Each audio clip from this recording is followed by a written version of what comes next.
The people of the Helian Dominion remembered the day a single human stood before their council chamber. They remembered the tall figure who waited in silence while a hall filled with shimmering delegates murmured at his presence. Humans were rare guests on their world, and most knew little about them.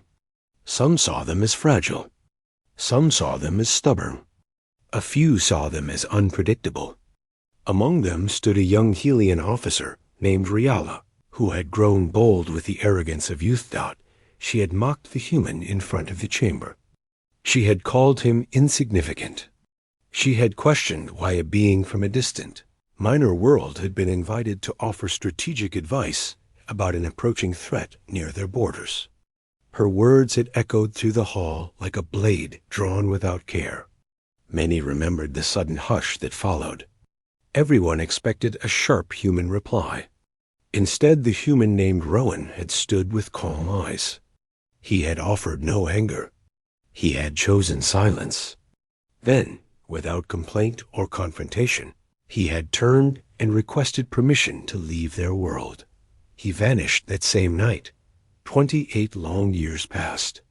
Many events rose and fell. The Dominion fought border skirmishes. Alliances shifted. Worlds changed hands. New generations grew up hearing only vague stories about the human who had once been insulted in the Great Chamber. Some thought he had been a myth. Others thought he had gone home to live a quiet life away from the heavy noise of interstellar politics. Only a few elders wondered if they had made a mistake that day. Riala never forgot him. The arrogance she once held had melted over the years. Experience had taught her that calm silence often hid more strength than raised voices.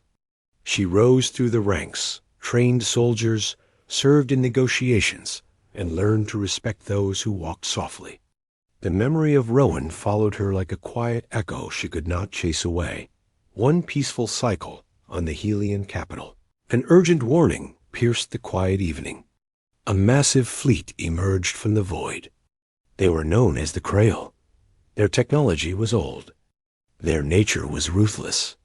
They had consumed worlds that resisted them. They had taken cities that tried to flee. Their ships moved like dark islands across the stars. The Dominion tried diplomacy first, then containment, then force. Nothing stopped the vast swarm. Their signature tactic was simple. Surround the world. Sever its communication. Strike fast. Erase resistance. As the alarms echoed through the capital, Riala stood on the command platform, watching the sky burn with the glow of foreign engines. Reports streamed in. The defense grid was failing. Fighters were falling. Civilian districts were in panic. Every path the Dominion had relied on for decades was collapsing as if the entire sky had turned against them. Riala issued orders with clarity and discipline. She directed evacuation routes. She reassigned defensive units. She demanded that every soldier protect the common folk before thinking of the council members. Yet she knew the truth behind her steady tone. They were losing. The Dominion had never faced an enemy of this scale. The Krail did not negotiate. They did not tire. They did not withdraw. They swept forward with cold precision. In the middle of the chaos, a transmission appeared on the main screen. Static flickered across the image. Then a symbol flashed repeatedly. It was an ancient emblem, something only a few historians would recognize. Riala stared at it in shock. It was the old Earth exploration crest. A human signal. The officers around her exchanged confused glances. It made no sense. Humanity had not sent a vessel into Helian space for decades. No human ships were in their defense registry. No ambassadors had visited since Rowan had left. No traders. No explorers. Nothing. Riala ordered the signal to be traced. A single vessel hovered beyond the main conflict zone. It was small compared to the massive Krail dreadnoughts. Its hull looked old yet well maintained. Its design was unmistakably human, but it bore markings no registry recognized. Riala felt a strange chill. Something inside her already knew. The ship opened a channel. A steady voice filled the command chamber. It was calm. It held the same strength of quiet storms. It belonged to Rowan. Riala stood frozen. She remembered his voice. She remembered the way he had left the chamber in silence 28 years ago. She remembered the sting of her own foolish words, even now. Rowan spoke with measured clarity. He said that he had seen the rise of the Krail long before the Dominion believed the threat was real. He said he had spent the decades gathering knowledge across distant systems. He said he had studied what others feared to face. He said he had built something far greater than any one world could imagine. Riala swallowed hard. She asked him what he intended to do. Rowan answered with a single sentence. He said he would protect their world. The officers watched in disbelief as his lone ship moved forward. It glided like a small star drifting into a tidal wave of fire. The Krail scanned it. They identified no fleet behind it. No formation. No escort. They detected an outdated engine core. They prepared to destroy it in one decisive strike. Yet the moment their weapons locked onto him, Rowan activated something no one in the Dominion had ever seen. It was an energy field, but unlike any defensive shield known to their science. It bent the light around his ship.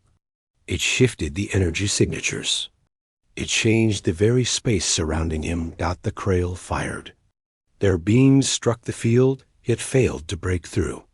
Riala stared with wide eyes.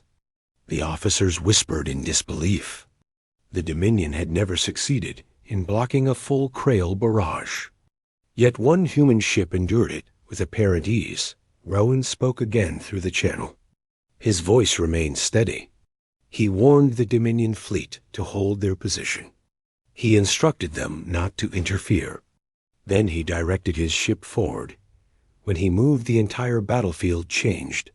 His vessel unleashed a pulse wave that rippled across the void. It was controlled and finely tuned. It disabled Krail targeting systems without destroying their ships.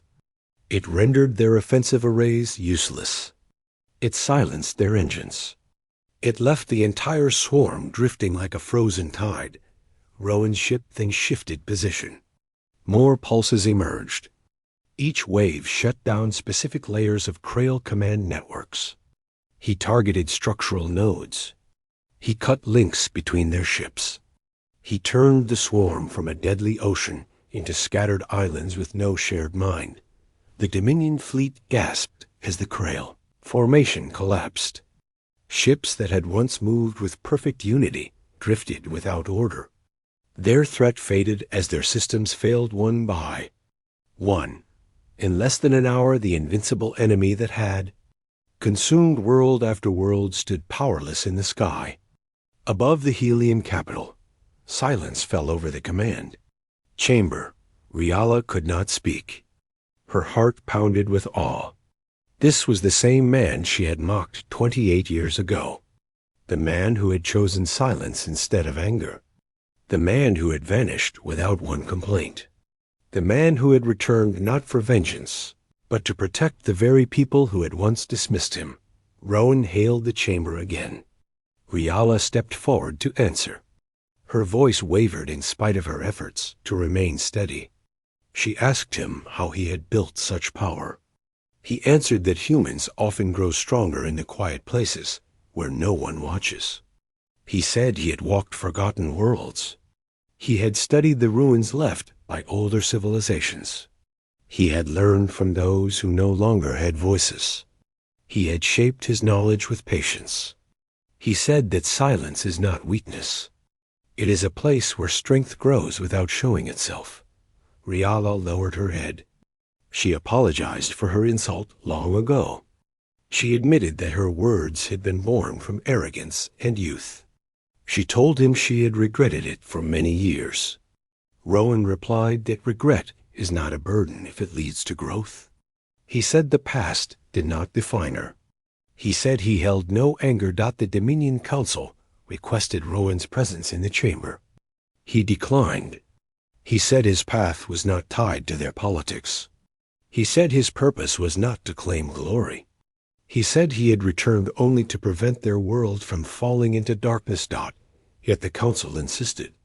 They said the Dominion owed him a debt no words could repay.